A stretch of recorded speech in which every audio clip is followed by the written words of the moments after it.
Hello students, welcome back to the class of physics. Well students, as you know that in the last session we studied about Fleming's left hand rule, and I told you that when a current carrying conductor is placed in a magnetic field, it experiences a force. And how to find out the direction of force? For that I told you Fleming's left hand rule. Okay, and in the last session I told you that electric motor is based on the same principle. So today we shall study about electric motor.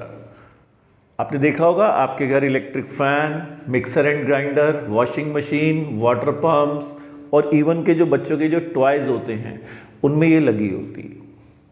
ठीक है, तो what is the role of it, how does it made, and how does it work, that we will see in this session.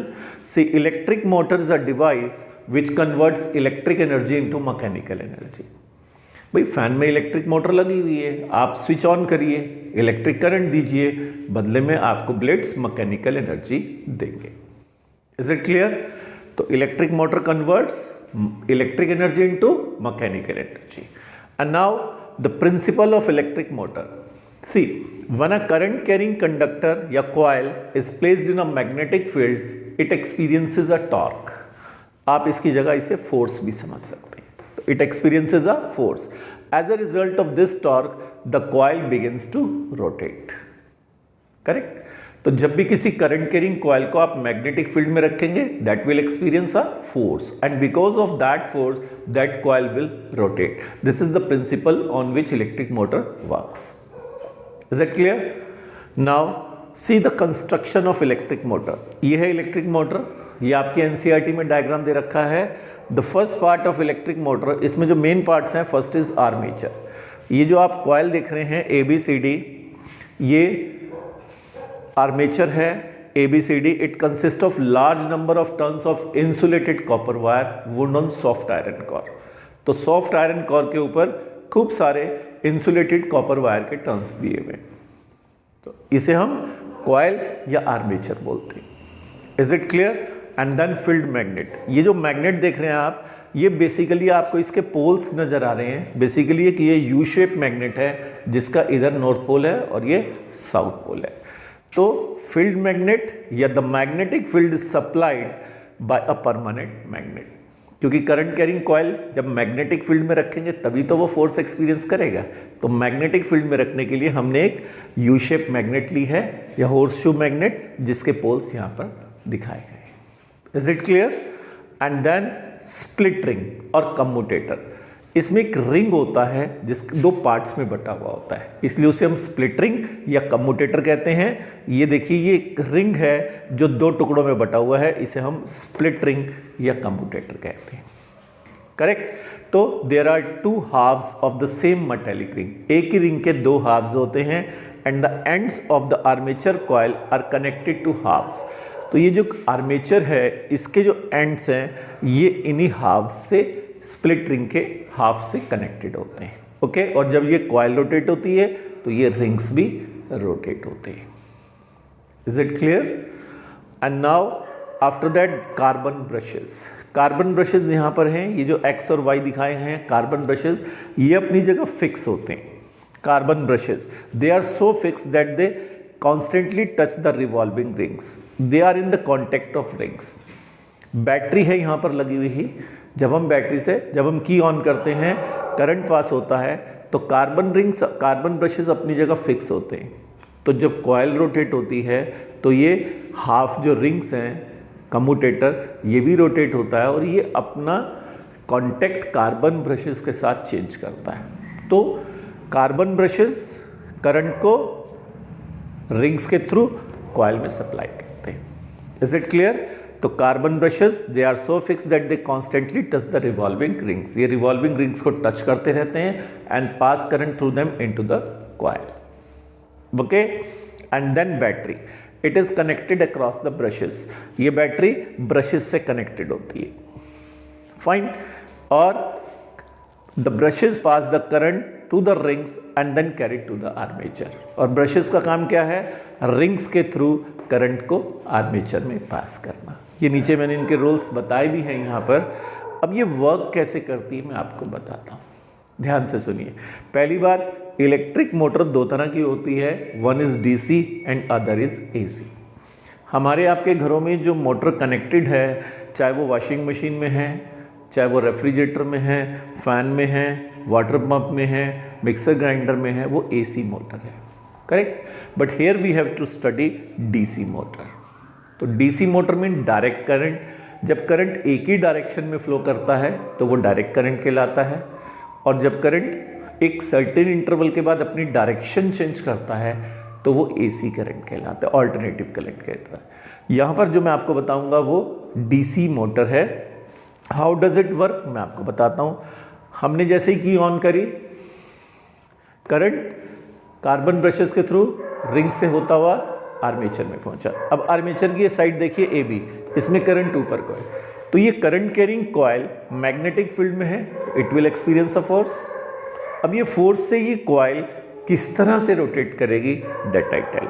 उसके लिए हम Fleming का left hand rule which we study in the last session उसे apply करेंगे। See, this four finger should be in the direction of magnetic field, ये north से south, और AD end पे करंट किधर है, ऊपर।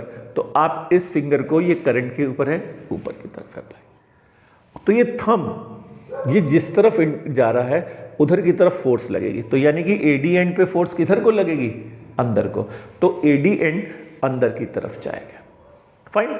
और बीसी एंड पे आ जाए तो बीसी एंड पे magnetic field north to south, current की डायरेक्शन वर्टिकली डाउनवर्ड, और ये थंब बाहर को आ रहा है, यानी कि जो बीसी एंड है ये बाहर की तरफ आएगा, करेक्ट। तो कॉइल का एडी एंड ये अंदर की तरफ जाएगा और ये बाहर की तरफ आएगा, फाइन। तो ये रोटेट कर जाएगा और आधे चक्कर के बाद बीसी इधर आ जाएगा, करेक्ट। अब बीसी जब इधर आ जाएगा तो बीसी में करंट की डायरेक्शन अब नीचे नहीं रहेगी। जब ये इधर आ जाएगा तो करंट, ये जो रिंग्स हैं ये अपना कांटेक्ट कार्बन ब्रशेस के साथ चेंज कर लेंगे। ये जो रिंग्स हैं पी और एस, पी और क्यू, तो पी रिंग उधर चला जाएगा और क्यू रिंग इधर आ जाएगा आफ्टर द हाफ रेवोल्यूशन। तो जब क्यू इधर आ जाएगा तो कार्बन ब्रश इसके थ्रू करंट को ऊपर सप्लाई करेंगे और बीसी में करंट नेक्स्ट हाफ राउंड में ऊपर की तरफ जाएगा, और जब वो ऊपर की तरफ करंट होगा तो फिर ये थंब अंदर को है, यानी बीसी सिरा अंदर को जाएगा। तो पहले हाफ में बीसी बाहर को आ रहा है और एडी अंदर को है, सेकेंड हाफ में बीसी अंदर को जाएगा और एडी बाहर को जाएगा। मैं आपको दिखाता हूं, देखिए आप ये बुक देखिए, इसे समझिए इस तरह से। तो ये इसका सपोज एडी एंड है और ये बीसी, पहले एडी अंदर को जा रहा है और बीसी बाहर को आ रहा है। तो अगली बार ये जो है इन्होंने अपना इस तरह से, देखिए ध्यान से, दोबारा देखिए जरा इसे। तो एडी सिरा किधर को जा रहा है, अंदर को, और बीसी किधर को आ रहा है, बाहर को। अगली बार एडी सिरा किधर को आ रहा है, बाहर को, और बीसी अंदर को। तो इस तरह से ये कॉइल कंटिन्यूसली रोटेट करती है। Is it clear? तो जब कॉइल रोटेट करती है तो उसके साथ ये एक्सेल अटैच है, ये रोटेट करता है, और इसी एक्सेल के साथ फैन में ब्लेड्स लगे होते हैं, वो ब्लेड्स रोटेट करते हैं, और इलेक्ट्रिक एनर्जी से मैकेनिकल एनर्जी हमें मिलती है। मुझे लगता है आपको समझ आ गया होगा ये, वरना आप इस वीडियो को बार बार देखिएगा कि एडी सिरे में करंट ऊपर है तो हमने इस फिंगर को ऊपर रखा, मैग्नेटिक फील्ड को नॉर्थ साउथ, ये थंब अंदर को, तो एडी सिरा अंदर को और बीसी सिरा बाहर को। तो हाफ रेवोल्यूशन के बाद फिर उल्टा हो जाएगा, एडी सिरा बाहर को और बीसी अंदर को। तो कंटिन्यूसली कॉइल रोटेट करती रहेगी।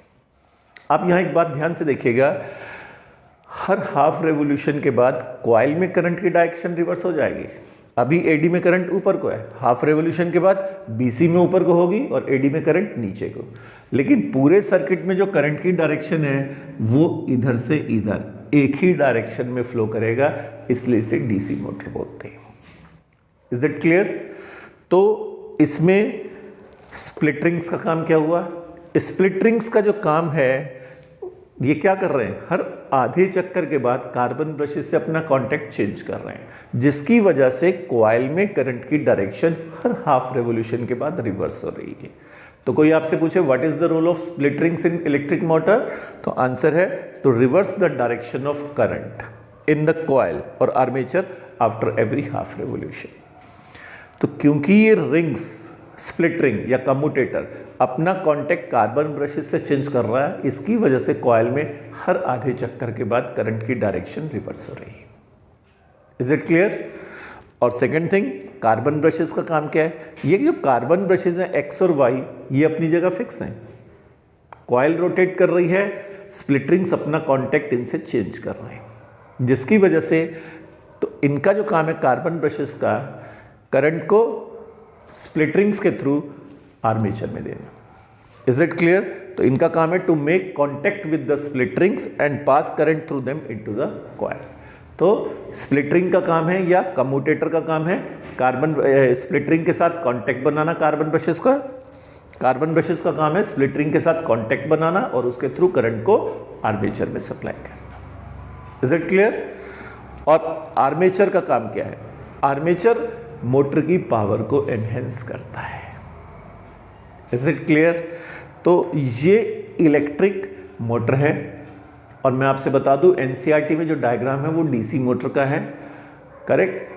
और इसमें ये वर्किंग मैंने आपको एक्सप्लेन करी, बट इन जनरल आपसे जो पूछा जाएगा वो इनके पार्ट्स का फंक्शन पूछा जाएगा. स्प्लिट रिंग्स का क्या फंक्शन है, कार्बन ब्रशेस का फंक्शन क्या है, या आर्मेचर का फंक्शन क्या है, करेक्ट. तो इस कंप्लीट सेशन में हमने क्या पढ़ा? Electric motor converts electrical energy into mechanical energy.